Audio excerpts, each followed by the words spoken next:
Hi అండి, నమస్తే. Welcome to our channel Gayatri simple kitchen. ఈరోజు వీడియోలో కాకరకాయ ఫ్రైని ఉల్లి కారంతో ఎలా తయారు చేయాలో చూపించబోతున్నాను. ఎంతో టేస్టీగా చాలా బాగుంటుందండి కాకరకాయ ఫ్రై అనేది. కాకరకాయ అంటే నచ్చని వాళ్ళు కూడా ఈ కాకరకాయని ఒక్క ముద్ద కూడా వదిలిపెట్టకుండా ఈ కాకరకాయ ఫ్రైని తినేస్తారండి.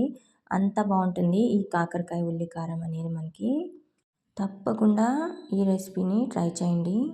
ఇలా కాకరకాయ ఫ్రైని ఉల్లి కారంతో తయారు చేసుకుంటే చాలా బాగుంటుందండి. డీప్ ఫ్రై చేయకుండా తక్కువ ఆయిల్లోనే ఈ కాకరకాయ ఉల్లి కారాన్ని రెడీ చేసేసుకోవచ్చండి. ఇలా ఆయిల్ తక్కువగా వాడి చాలా టేస్టీగా చేసేసుకోవచ్చు. వేడి వేడి అన్నంలో చాలా బాగుంటుందండి. ముందుగా ఇక్కడ నేను 400 గ్రాములన్నీ కాకరకాయల్ని తీసుకుంటున్నాను. ఇలా పైనంతా ఇలా గరుకుగా ఉండేదాన్ని ఇలా బాగా చెక్కు తీసేసుకోండి. ఇలా అన్నిటినీ చెక్కు తీసేసుకొని బాగా కడిగేసుకొని ఈ ముక్కల్ని అటు ఇటుగా కట్ చేసేసుకోండి, ముందు వెనుక. ఇలా ఈ కాకరకాయ ముక్కలన్నిటినీ 1 లేదా 2 ఇంచులంతా కట్ చేసుకోండి. ఇలా కట్ చేసుకున్నాక ఇక్కడ లోపల ఉండే పార్ట్ అంతా తీసేసుకోండి. ఇక్కడ నేను విత్తనాలు లేనివి బాగా పల్చటి తీసుకున్నాను కాబట్టి నాకు ఇక్కడ విత్తనాలు రాలేదండి. ఇలా లోపల ఉండే పార్ట్ అంతా అన్నిటినీ ఇలా తీసేసుకోండి. ఇలా అన్నిటినీ తీసేసుకొని ఒక గిన్నెలోకి వేసేసుకోండి. ఇప్పుడు ఈ కాకరకాయలో చేదు అనేది పోయేలాగా ఇందులోకి 1/2 టీ స్పూన్ దాకా పసుపు, 1 టీ స్పూన్ దాకా ఉప్పుని వేసుకుంటున్నాను. ఇలా పసుపు ఉప్పుని బాగా ఈ ముక్కలకి పట్టించండి.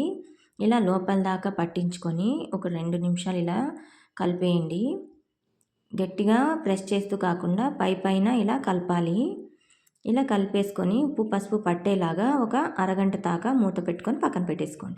ఇప్పుడు స్టవ్ ఆన్ చేసుకొని ప్యాన్ పెట్టుకొని అందులోకి ఈ ఉల్లికారం స్టఫింగ్ కోసం 1 టీ స్పూన్ మినప్పప్పు, 1 టీ స్పూన్ శనగపప్పు, అలాగే 1 టీ స్పూన్ దాకా ధనియాలని వేసుకోండి.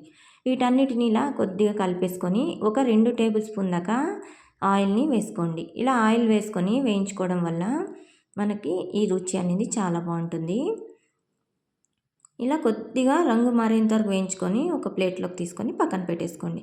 ఇప్పుడు ఇదే ప్యాన్లో ఇంకో 2 టేబుల్ స్పూన్ దాకా ఆయిల్ని వేసుకొని ఇక్కడ మనం ఉప్పు పసుపులో వేసి పెట్టుకునే ముక్కల్ని బాగా గట్టిగా పిండేసుకోండి. ఇలా పిండేసుకోవడం వల్ల ఈ నీళ్ళల్లోనే సగం చేదు పోతుంది మనకి. ఇలా పిండేసుకొని ఈ ముక్కల్ని ఇలా ఇందులోకి ఈ ప్యాన్లోకి వేసేసుకోండి. ఇలా ప్యాన్లో వేసుకొని షాడోగా ఫ్రై చేసుకోండి. మనకి డీప్ ఫ్రై అవసరం లేదండి. ఇలా కొద్దిగా ఆయిల్లోనే ఫ్రై చేసేసుకోవచ్చు ఈ ముక్కలన్నిటినీ.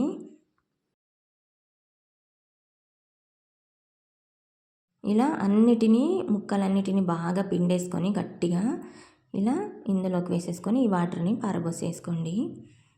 ఇప్పుడు ఈ ఆయిల్లో వీటిని బాగా ఇలా ఫ్రై చేసుకోండి. మంటని కొద్దిగా మీడియం ఫ్లేమ్లోనే పెట్టుకోండి. హై కాకుండా లో కాకుండా ఇలా మీడియం ఫ్లేమ్లోనే పెట్టుకొని ఒక 4 to 5 మినిట్స్ దాకా ఇలా బాగా వేయించుకోండి. కొద్దిగా కలర్ చేంజ్ అయ్యి వెర్రగా అయ్యి కొద్దిగా టైట్ అవుతాయండి ముక్కలు, ఇలా గట్టి పడతాయి. అప్పుడు తీసి పక్కన పెట్టేసుకోండి. ఇప్పుడు ఒక మిక్సీ జార్ తీసుకొని మనం వేయించి పెట్టుకున్న ఈ దినుసులని ఈ మిక్సీ జార్లో యాడ్ చేసేసుకోండి. ఇలా యాడ్ చేసుకున్నాక బాగా ఫైన్గా పౌడర్గా మిక్సీ పట్టేసుకోండి.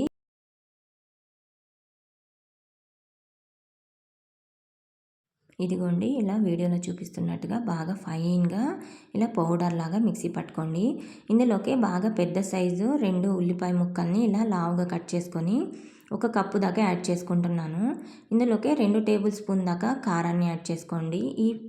ఇందులోకి కొద్దిగా 1 స్పూన్ అంత ఉప్పు, అలాగే ఒక 8 నుంచి 10 దాకా వెల్లుల్లి రెబ్బలు, అలాగే 1/2 టీ స్పూన్ దాకా పసుపుని వేసుకోండి. ఇక్కడ నేను కారం ఎక్కువగానే వేసుకున్నాను. ఉల్లి కారానికి కారం ఎక్కువగానే ఉంటే చాలా బాగుంటుంది. ఇలా కచ్చపచ్చగా ఒకసారి మిక్సీ పట్టేసుకున్నాక ఇందులోకి 2 ఇంచులంతా చింతపండుని కడిగి ఇందులోకి వేసేసుకోండి. అంతేనండి. వీటన్నిటిని బాగా ఇలా ఫైన్గా ఇలా బాగా మిక్సీ పట్టేసుకోండి. ఇదిగోండి, ఈ వీడియోలో చూపిస్తున్నట్టుగా ఇలా ఫైన్గా మిక్సీ పట్టేసుకోవాలి. ఇప్పుడు మనం వేయించి పెట్టుకున్నవి కొద్దిగా చల్లారిపోయినాయండి. ఈ కాకరకాయ ముక్కల్లోకి మనం ఇక్కడ మిక్సీ పట్టి పెట్టుకున్న ఈ ఉల్లి కారాన్ని ఇలా స్టఫ్ చేసేసుకోవాలి. ఇలా అన్నిటినీ స్టఫ్ చేసేసుకొని పక్కన పెట్టేసుకోండి. ఇప్పుడు వీటిని ఫ్రై చేసుకోవడానికి అదే ప్యాన్లోనే ఇందులోకి ఒక 5-6 టేబుల్ స్పూన్ దాకా ఆయిల్ని వేసుకోండి. ఇక్కడ కొద్దిగా ఆయిల్ ఎక్కువ పడుతుంది. కొద్దిగా కరివేపాకుని వేసుకోండి. ఇక్కడ కరివేపాకు వేసుకుంటే కాకరకాయ కారం ఫ్లేవర్ అనేది చాలా బాగుంటుంది. ఇలా మనం స్టఫ్ చేసి పెట్టుకున్న కాకరకాయ ముక్కల్ని ఒక్కొక్కటిగా ఇలా బాగా ఈ పెనంలోకి సర్దేసుకోండి. మంటని లో ఫ్లేమ్లోనే పెట్టుకొని ఈ ముక్కలన్నిటిని సర్దుకొని ఇలా మిగిలిపోయిన ఈ ఉల్లి కారాన్ని కూడా ఇందులోకి యాడ్ చేసేసుకోండి. ఇప్పుడు గరిటెతో ఇలా ఆయిల్లో ఇలా కొద్దిగా అటు ఇటుగా కలుపుతూ ఫ్రై చేసుకోండి. ఇలా 2 నిమిషాల దాకా మంటని లో ఫ్లేమ్లోనే పెట్టుకొని ఈ కాకరకాయ ఉల్లికారాన్ని ఇలా కాకరకాయలు బాగా పట్టేలాగా ఇలా ఫ్రై చేసుకొని మూత పెట్టేసుకోండి.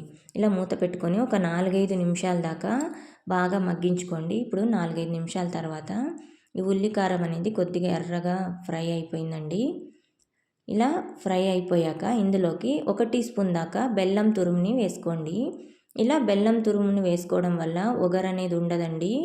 ఇక్కడ బెల్లం తురుము వేసుకోవడం వల్ల మనకి ఈ కాకరకాయ ఉల్లికారం కూడా టేస్ట్ చాలా బాగుంటుంది.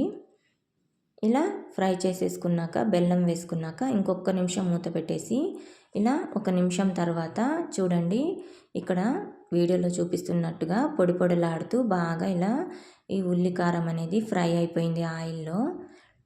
కొద్దిగా ఆయిల్ బయటకు వచ్చాక స్టవ్ ఆఫ్ చేసుకోండి. ఇదిగోండి, కాకరకాయ ఉల్లికారం అనేది మనకి ఇక్కడ తయారైపోయింది.